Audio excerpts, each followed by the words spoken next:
नमस्कार। आइए आज हम चर्चा करते हैं शरीर के अंदर आने वाली समस्याओं के बारे में, शरीर के अंदर आने वाले मोटापा के बारे में, शरीर के अंदर होने वाले शुगर के बारे में, शरीर के अंदर होने वाले ब्लड प्रेशर के बारे में। ऐसी बहुत सारी समस्याएं जो हमारे शरीर के अंदर उत्पन्न होती है। सबसे पहले हम चर्चा करते हैं आहार की। वैसे भी कहा गया है, जैसा खाएंगे अन्न वैसा रहेगा मन। हमारा मन और हमारा विचार हमारे आहार पे भी निर्भर करता है। तो आइए हम भोजन के बारे में बात करते हैं कि हमें क्या खाना चाहिए, क्या नहीं खाना चाहिए, क्या खाने से हमें लाभ होता है, क्या खाने से हमें नुकसान होता है। आज सबसे बड़ी जो समस्या है वो है मोटापा की। मोटापा एक बहुत बड़ी समस्या यही नहीं पूरे संसार में है। बहुत ही क्रिटिकल कंडीशन हो रही, खासकर शहरों में। गांव में उतनी समस्या नहीं है, लेकिन शहरों में मोटापा को लेकर बहुत समस्या हो रही है। लोग सुबह 8 बजे उठेंगे, लोग शाम को जिम जाएंगे, एक एक 2-2 घंटे शाम को जिम में पसीना बहा रहे हैं, लेकिन उससे बहुत लाभ होता दिखाई नहीं दे रहा है। क्यों? क्योंकि उनका भोजन कहीं ना कहीं गलत है, उनका रहन सहन कहीं ना कहीं गलत है। इस कारण से उनको बहुत ज़्यादा लाभ दिखाई नहीं देता। आपको जैसा हमारा अनुभव है, भोजन से ही सारी समस्या है और भोजन से ही निदान है। अगर आपको मोटापे की समस्या है, अगर आपको ब्लड प्रेशर की समस्या है, अगर आपको शुगर की समस्या है, तो इसका एक ही निदान है आपका संयमित और सही भोजन करना। चलिए हम बात करते हैं मांसाहार की। आज मांसाहार एक फैशन बन चुका है। जीभ के स्वाद के लिए लोग मांस का सेवन कर रहे हैं। ये पहले मांस का सेवन वो करता था जिसके पास कोई विकल्प नहीं था, जो जंगलों में रहता था, वो मांस खाता था क्योंकि उसके पास खाने के लिए कुछ भी नहीं होता था। जो युद्ध लड़ता था, जो श्रम करता था, जो मेहनत करता था, उसको मांस खाने दिया जाता था। मांस खाने पे आदमी का विचार बदल जाता है, उसको किसी चीज़ का मोह नहीं रहता। युद्धबंदियों को जो सैनिक वगैरह होते थे उनके लिए था। लेकिन अगर हम घर में रह रहे हैं, हम मेहनत नहीं कर रहे हैं, श्रम नहीं कर रहे हैं, तो हम मांस खाएंगे तो हमें नुकसान करेगा। अब वही सेम हाल हमारे भोजन का भी है। हम सब्जियां कैसी खाते हैं? अब बहुत ज़्यादा तेल, बहुत ज़्यादा मसाला, लेकिन हमारा मेहनत नहीं हो रहा है। अगर हम मांस या सब्जियां खा रहे हैं तो हमें शारीरिक मेहनत बहुत करना है अपने आप को बचाने के लिए, नहीं उसका प्रभाव पड़ेगा तो मोटापा के साथ साथ वो मांस या वो मसालेदार सब्जी मोटापे के साथ साथ वो ब्लड प्रेशर भी ले आएगा। मेहनत नहीं करेंगे आपको शुगर भी होगा। तो आपको सबसे पहले अपने आप को देखना है कि मेरी स्थिति है क्या। अपना स्वयं मूल्यांकन करिए ना। आपकी उम्र क्या है, आपकी लंबाई क्या है, आपका वजन क्या है, आपकी दिनचर्या क्या है, आप खाते कितनी बार हो और क्या खाते हो। तो सबसे पहले हमें अपने जीवन को, अपने प्रतिदिन का जो हमारा जीवन है, प्रतिदिन जो हम सुबह उठते हैं, कितने बजे उठते हैं, कभी एक दिन 1 घंटे बैठ के अपने बारे में लिखिए ना कि हम कितने बजे उठते हैं, कितनी बार खाते हैं, क्या क्या खाते हैं, हमें समस्या क्या है या क्या आ सकती है। ये सारी चीज़ें जब तक आप अपना नहीं सोचेंगे तो आप समस्या से, रोग से मुक्त नहीं हो सकते। रोग से मुक्त होने का केवल एक ही उपाय है, आपका संयमित जीवन। कितने बजे हमें सोना है रात में और कितने बजे हमें सुबह उठना है, हमें कितना कार्य करना है। हमारे पीछे पूरा परिवार भी तो होता है, हम अकेले तो है नहीं। अभी हमें कोई समस्या आ जाए तो पूरा परिवार, पूरा जितने हमारे संबंधी सगे हैं सब परेशान होंगे। तो हमें सबके बारे में सोचना चाहिए। चलिए अब हम बात करते हैं हमें कैसा हमारा जो खाद्य पदार्थ है, हमारा जो दिनचर्या है वो कैसी होनी चाहिए। सबसे पहले आइए हम सुबह उठने की बोलते हैं। चलिए ठीक है, आप ऑफिस वर्क करते हैं, आप 12-1 बजे तक जागते हैं, आपके पास बहुत सारा काम है। आप सुबह अगर 8 बजे भी उठते हैं तो आप खाली पेट अपने लिए दीजिए। उसके बाद आपको जो खाना है खाइए। आप सलाद का सेवन ज़्यादा ज़्यादा करें, उस हरी सब्जियों का सेवन ज़्यादा से ज़्यादा करें। फिर चलिए हम दोपहर का खाते हैं, उसके बीच में जो आपका चाय नाश्ता होता है कोई दिक्कत नहीं, फिर हम रात को आते हैं। रात का खाना हमें प्रयास करना चाहिए कि हम 9 बजे के अंदर खा लें, और ज़्यादा मसालेदार न खाएं, ज़्यादा तेल वाला न खाएं, दूध जरूर पिएं। शाम का ये खाना हो गया। ये जो हमारी दिनचर्या है हमें बचा के रखती है। अब जब हम सारा दिन ठूसेंगे, सारा दिन सुबह से लेकर रात 12 बजे तक हम खाएंगे और निकालेंगे नहीं, शारीरिक पसीना मैं अपने शरीर से नहीं निकालता, शारीरिक मेहनत व्यायाम नहीं करता, तो कहीं न कहीं अरे कहते हैं ना फैटी लीवर। फैटी लीवर क्या है?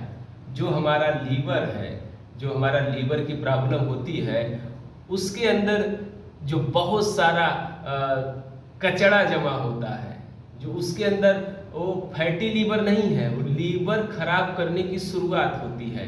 जब आप आराम करते हैं, जब आप गलत खान पान करते हैं, तो आपके लीवर में समस्या शुरुआत होता है। उससे बचने का केवल एक ही उपाय है, आपका खान पान सुधार के शारीरिक श्रम बढ़ा दीजिए, आपका फैटी लीवर की समस्या से निजात मिल जाएगा। अब ये है blood pressure, high blood pressure, low blood pressure, दोनों का कारण श्रम है। अगर आप श्रम नहीं कर रहे हैं, खान पान गलत है, तो आपके ब्लड प्रेशर में भी समस्या आएगा। फिर आते हैं शुगर। शुगर का भी वही हाल है, आप मेहनत नहीं करेंगे और खान पान गलत है, तो शुगर आपका कभी कंट्रोल में आने वाला है। शुगर से घटिया बीमारी कोई बीमारी नहीं है। तो आपका खान पान कंट्रोल में होना चाहिए। आप जो शारीरिक श्रम नहीं कर रहे हैं, तो आप क्यों बहुत ज़्यादा मसाला, तेल या हैवी डोज ले रहे हैं? वो कहीं न कहीं आपको नुकसान करेगा।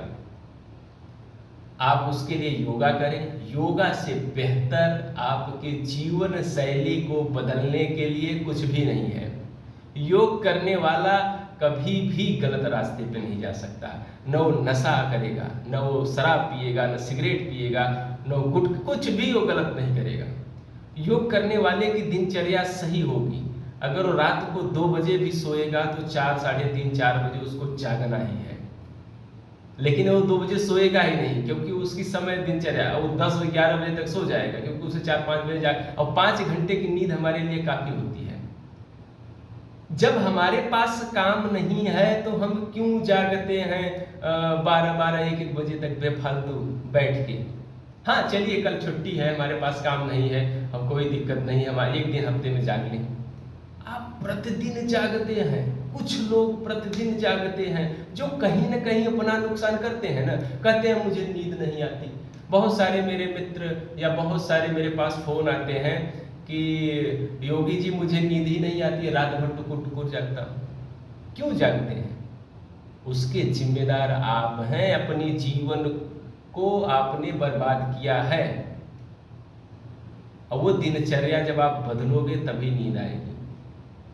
बहुत लोगों को दवाई लेना पड़ता है, वो दवाई नहीं लेते, वो अपनी उम्र घटाते चले जाते हैं। जो सोने के लिए दवा यूज करे, वो अपनी उम्र को कम करता है।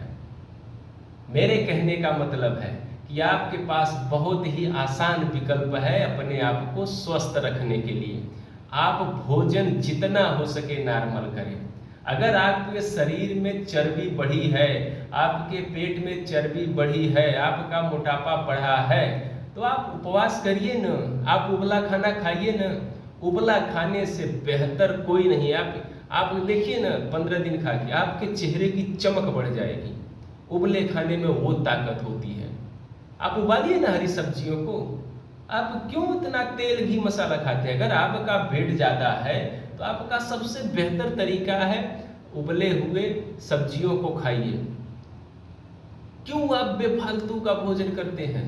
आप फल का सेवन करिए जितना हो सके, आप सलाद खाइए, हरी सब्जियां खूब खाइए। आप देखिए, आप 15 दिन करके देखिए आपका कितना जल्दी वेट लॉस होता है।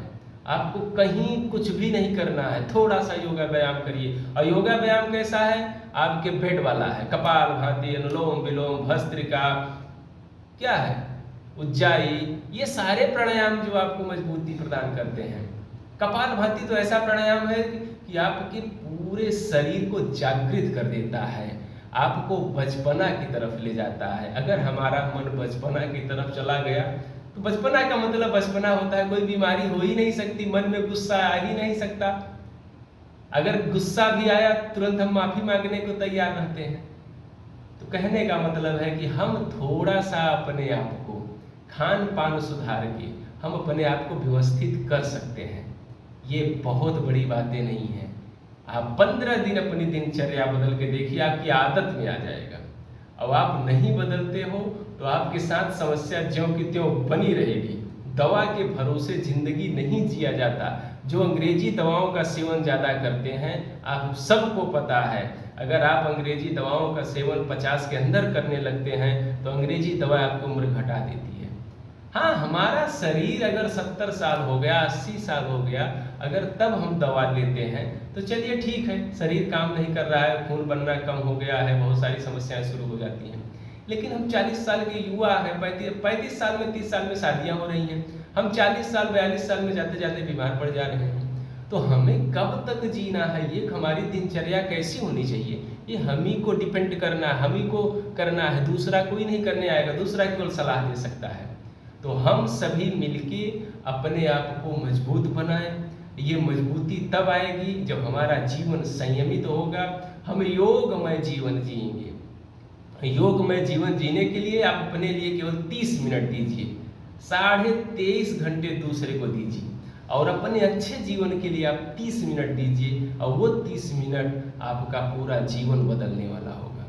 आप सुबह से लेके शाम तक कितना भी मेहनत करें, कितना भी काम करें, आपको बीमारी होने वाली नहीं है। इसलिए मेरी सलाह है, आप योग करें। योग से अच्छा विकल्प कोई भी नहीं है। सुबह उठें, अपने लिए 30 मिनट देने के बाद ही दूसरा काम मुझे करना है। जिस दिन आपके दिमाग में ये आ गया, आपका जीवन सबसे बेहतर जीवन होगा। नमस्कार।